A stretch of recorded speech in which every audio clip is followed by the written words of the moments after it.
Cam Jansen, Case 2, The Mystery of the UFO, Chapter 4.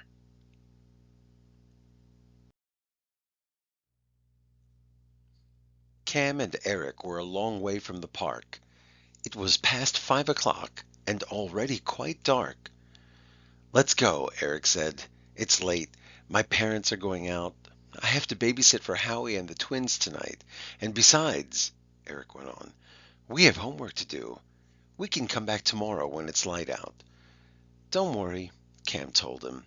"As soon as we've seen what's on the other side of that tree, we'll go home." Cam felt something moving in her coat pocket.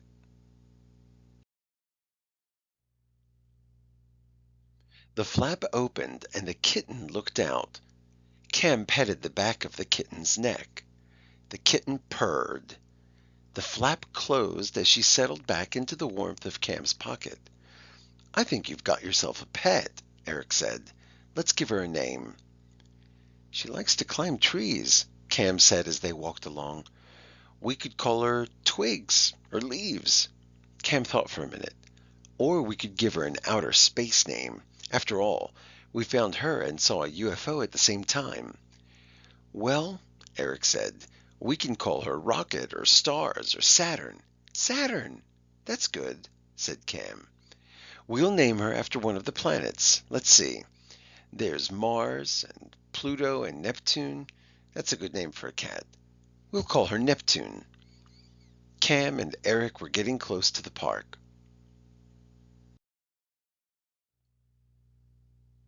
Cam stopped and looked at the trees. There were many different evergreens. Evergreens are green all year and are easy to tell apart.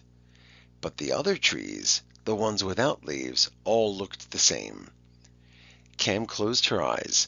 She said, "Click." "The tree the UFOs hit has white bark. It's a birch between two tall pines." Cam opened her eyes. "That's the one," she said, pointing.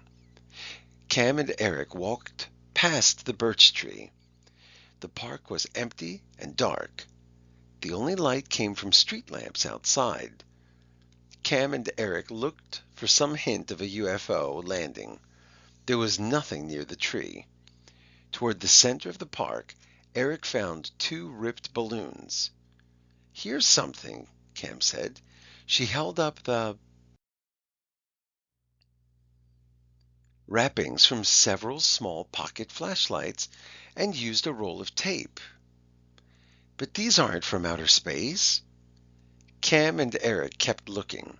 The ground was covered with leaves. They found cigarette butts, crushed soda cans, and candy bar wrappers. Then Cam and Eric heard noises. It sounded like people talking, but they couldn't make out the words. A motor started and bright lights went on.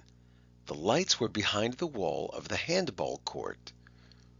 "Let's see what's over there," Cam whispered. "No, let's go back. We have homework." "We can do it later. Come on."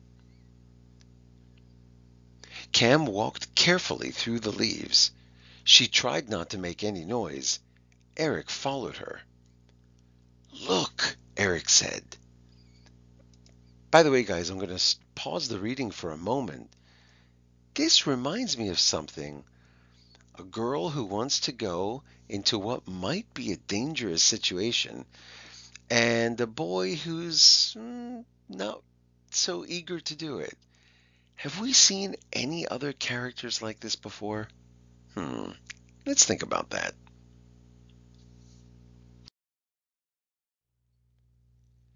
A strange-looking creature with wrinkled silver skin ran out.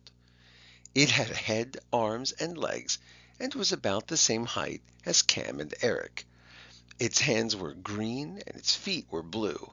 It was holding something long and thin.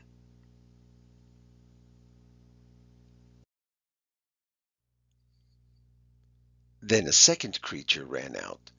It was carrying a pile of colored objects. Both creatures dropped what they were holding and ran back behind the wall. Chapter 4. Number 1. Why did Eric want to go home?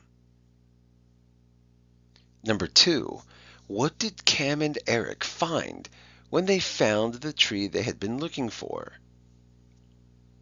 Number 3. What was strange about the objects they found?